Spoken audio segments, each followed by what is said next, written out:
Hi y'all, and welcome back to my channel, and welcome to a video that I feel like I haven't filmed in a while. I hope y'all know. If you don't know then, if you didn't know, you know now. I pre-film. I do not have the luxury of being able to drop everything and film a video and have it out the same or the next day.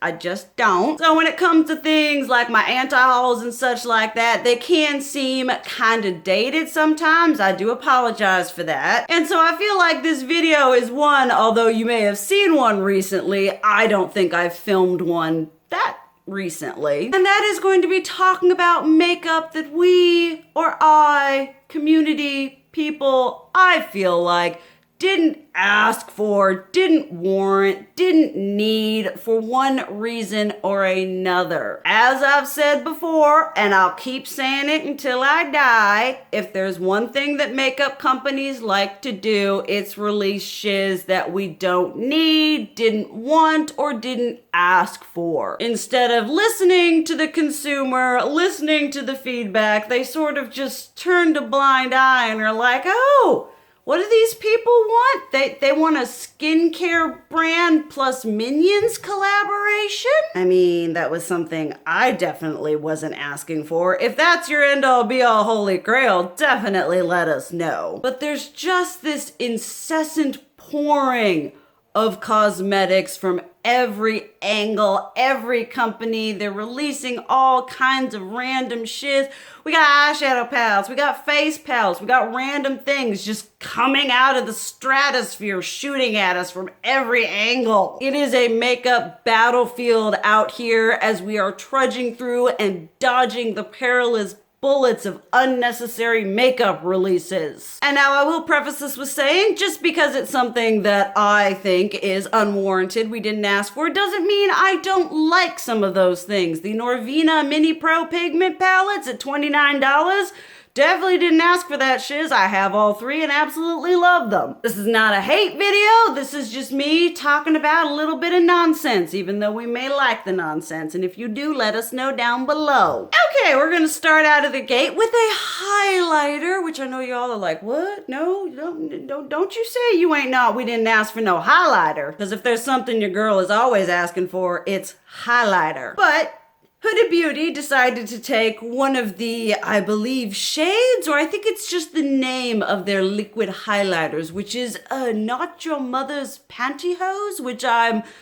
whatever they're trying to do there just went right over my head. But they decided we are going to release a laser cut, multifaceted rose image, giant, heckin' huge pan of highlighter in that shade. And your girl almost got all hot and bothered there for a minute because I've kind of been wanting Huda Beauty to release some kind of single highlighter, something for a while, and I saw that and I was like, the aesthetic is so pretty. It looks beautiful. And then I found out that it was just one shade, and then I found out that it was basically the size of my head. The enchantment over a potential Huda Beauty highlighter sort of fizzled for me. Now, I'm not against brands releasing highlighters. I'm not saying that's what we're not asking for. What we're not asking for are these companies to take a makeup product. And I understand I'm not a part of those people that buy like the fancy whatevers they have in Untouchables drawer.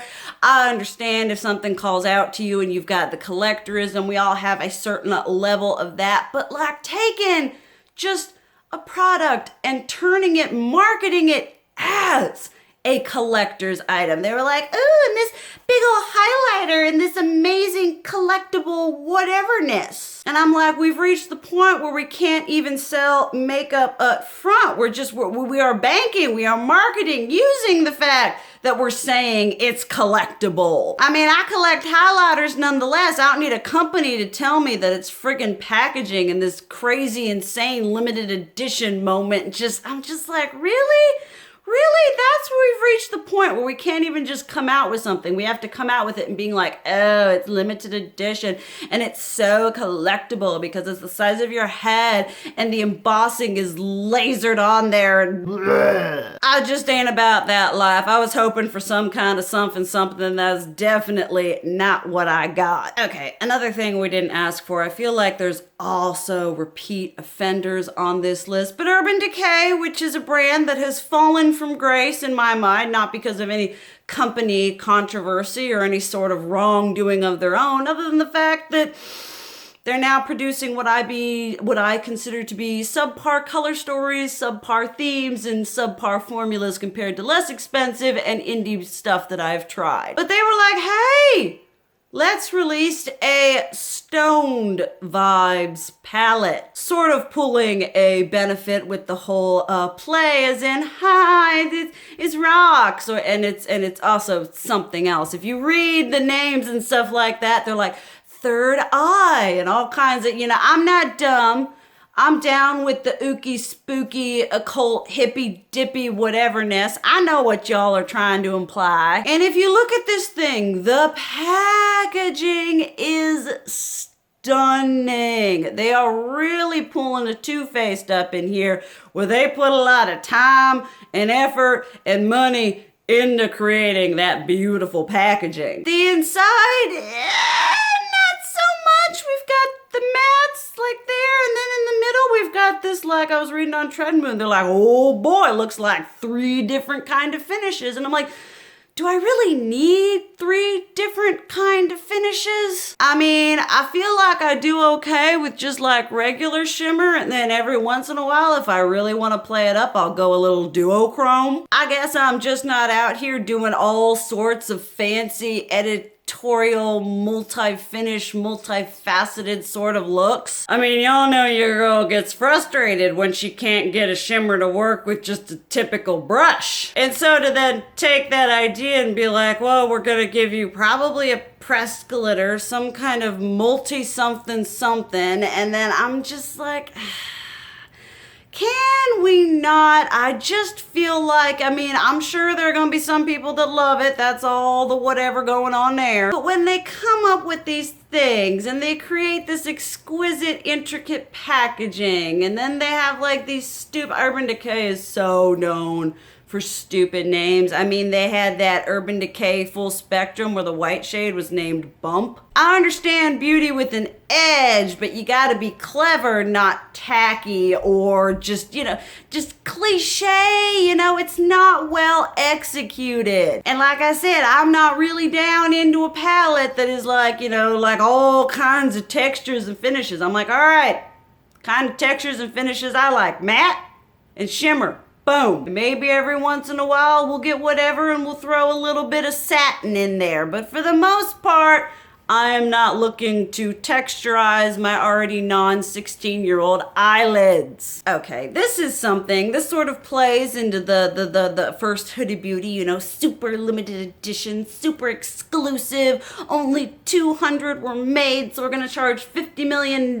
for it. MAC, which is a company that I don't purchase from anymore. I don't think I ever did. I don't buy from them because they ain't cruelty free. I'd love to have a shiz ton of their highlighters, but that just ain't happening. But they decided to release, let me get this here, the Extra Dimension Skin Finish in Underground, which is this beautiful rainbow gradient skin finish, which burp squad, which if any of y'all are familiar with their skin finishes, they're face products. They're like highlighters and setting powders and shiz, and this skin finish is like this big, and apparently it's super crazy, super limited edition exclusive, and they were charging the price of a regular skin finish even though you were basically getting an eyeshadow. And I believe this shiz was done for Pride, and let me tell you, I have issues. When a company, I have issues with Pride marketing on a whole. It's like, look, if you want to support and show the love to all of us going on right here,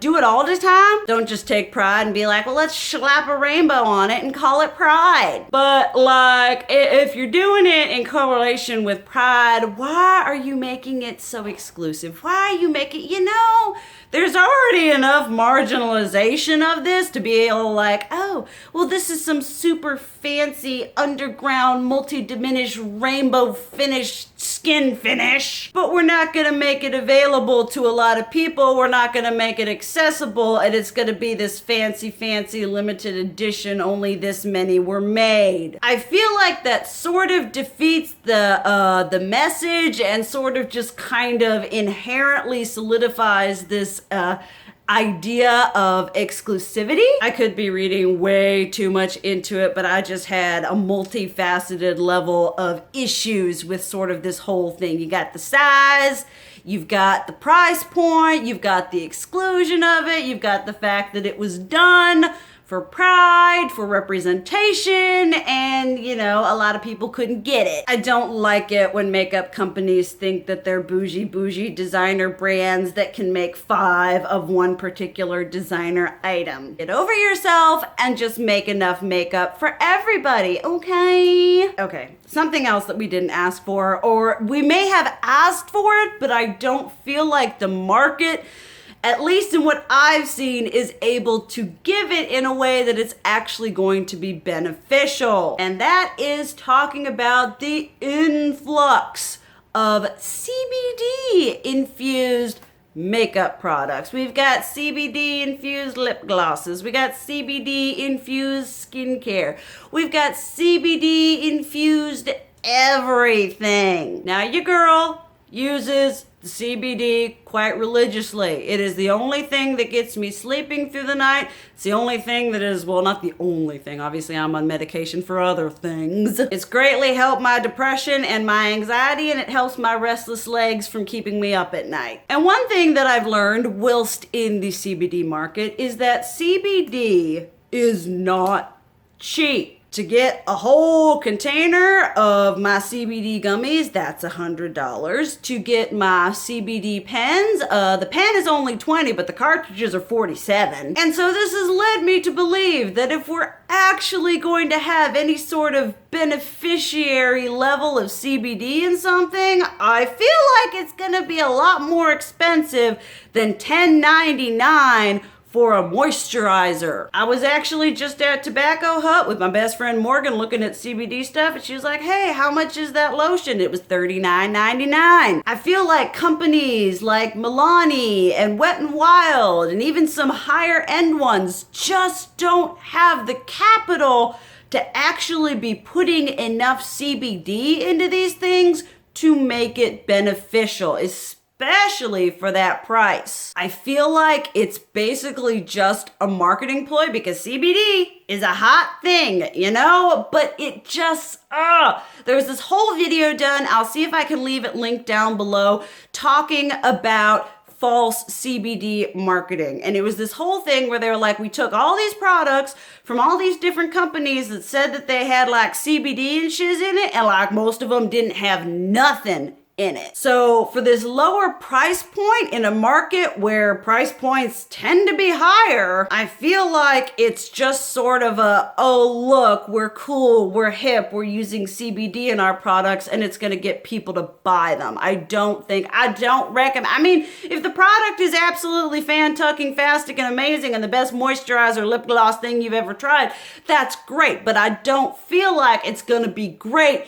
because of the amount of CBD it has in it. Okay, something that might be a little bit, I don't want to say if I'm salty or not. I mean, I love salt, so it works. Your girl loves the sodium. That's why I love cheese. But one thing I feel like this is again sort of, we may have asked for it, but maybe not necessarily in the way it was presented. Harken back to 3, 4, I don't know how many years ago, but when Sephora decided it was going to team up with Moschino, one of y'all always corrects me down below and I never remember it. But when they created that collection with that giant fantastical travesty of a teddy bear palette that a part of me does regret not buying and leaving in its packaging because that aesthetic is something I would love to have on display. But obviously that shiz was heckin' sold out, super coveted, all kinds of whatever. And then they were like, well, that did really super well. Let's come out with another collection. Now, for any of you who are familiar with the Moschino, whatever aesthetic, some may consider it tacky, some may consider it kitschy.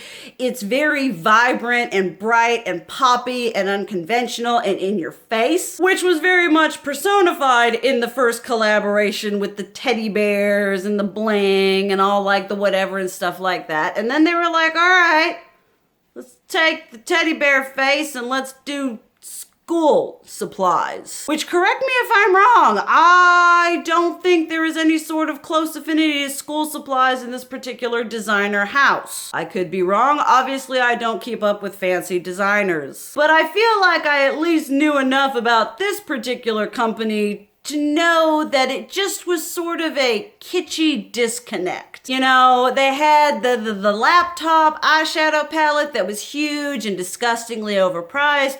They had the highlighter pens. They had the lip gloss or the lipstick that looked like markers. I mean, yeah, the aesthetic was there, but it was less a refined sense of kitsch and more of just kind of a tacky, childish disaster. Some of the items are still on sale at Sephora. I believe the highlighter pens and the lip products, maybe even the eyeshadow palette, that shiz went on sale. But it was just kind of a round two that sort of missed the mark. I feel that if they had taken and even expanded on that original teddy bear theme, so many people loved it, so many people missed out on it, that it would have been better executed than honestly taking the tacky, childish, just, you know, less refined way out. You know, it didn't scream designer in any sort of way. And even though Moschino is a more, you know, flippant, you know, they're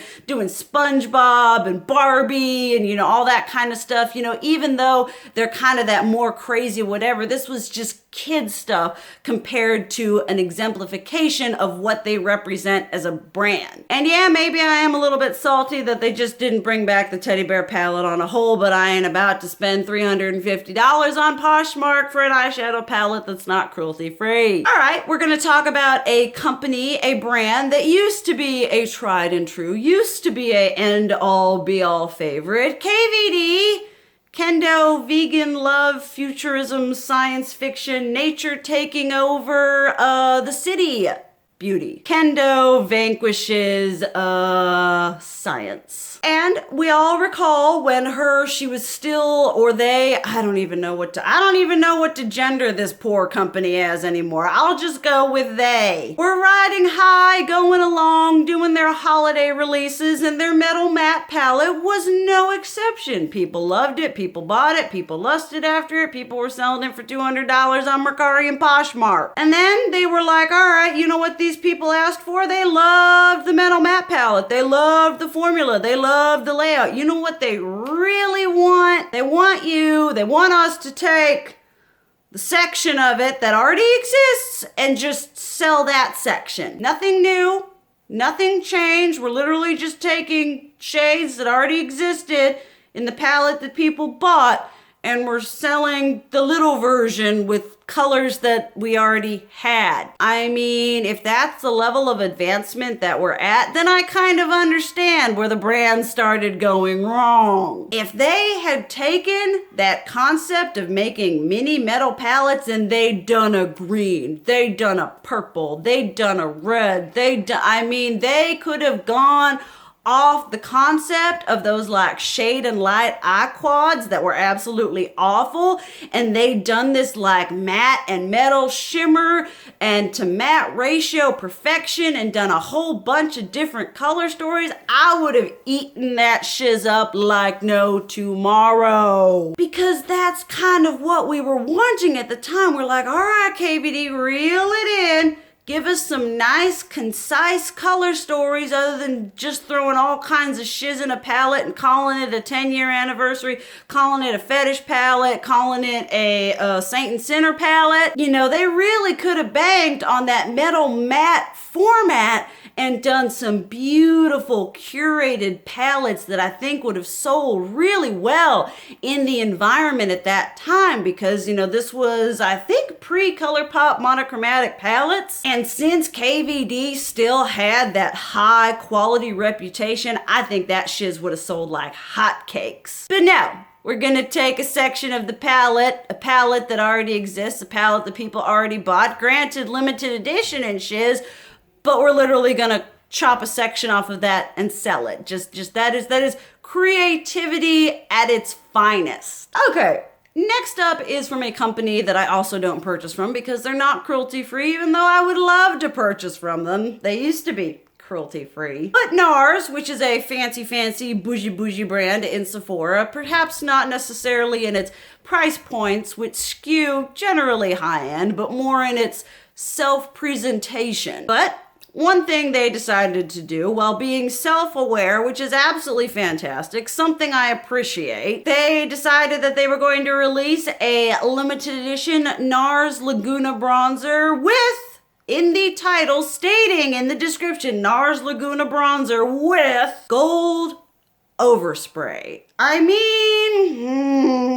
I have issue with overspray on a whole. I don't like getting a product and being like, wow, that's some bomb diggity shiznit, and then swiping my brush through it and having that bomb diggity shiznitness gone. So I applaud Nars for being self-aware and admitting that their product has an overspray on it, but I kind of have issues that you're releasing a product that has overspray on it, and that's part of the title of it. I mean, is this some sort of twisted level of self-awareness where we've become so self-aware that we're like, okay with releasing this sort of thing? We're like, all right, well, we know we're gonna release it with an overspray, so I guess we might as well tell people, but people bought it. It's like, why? I understand there are a lot of people out there that like to buy the thing and take the picture for the Instagram and all the fanciness. I do not have money to buy a bronzer that has a freaking gold overspray for it for Instagram. I do not understand the mentality of releasing a product with overspray without telling people, let alone with telling people and having that be an okay thing. That's what I'm saying. We've talked to brands before about doing overspray. We don't like it. It's not nice. It's deceptive. It's rude. And then we're like, well, I guess we can give Nars a pass because they're at least, you know, open and honest about it. I mean, we shouldn't be doing it.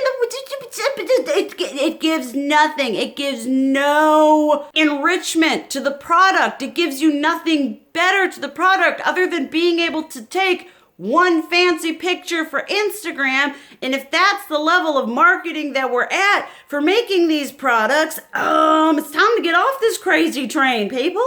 I mean, a marketed overspray. Like, thank you for admitting your flaws, but why are we okay with that? Why do we think it's okay? No, it's bronzer with overspray. It's like them being all like, here's a highlighter with overspray. It just makes no sense. I don't understand it. I don't like it. I think it's stupid. Thank God for at least that little bit level of self-awareness, but I hope this does not pave the way for all sorts of brands deciding they can come out with bronzers and shiz and willy-nilly and be like, oh, well, we oversprayed it. It does not add any layer of enhancement to the product or what it's gonna do for your face. And if it does, you're getting that enhancement once. All right, all y'all, that is where I'm going to end this particular video. I could do these videos all day long, so definitely be prepared to see more of these. Y'all know I love being all kinds of talky whateverness, and these kind of videos are just, it's not an anti-haul, it's not like a products I regret, it's just another outlet for me to get my makeup frustrations out. Because as much as I love makeup, as much as I love the companies that I do, there's just all kinds of silliness, all kinds of depravity, just all kinds of just, why are you doing this? Why do we let them get away with this? So obviously I'd love to hear what y'all have to say about these particular products down below, as well as something that you think we didn't ask for one reason or another. But thank you guys so much for watching. I love you, and as always, keep it real. Mwah!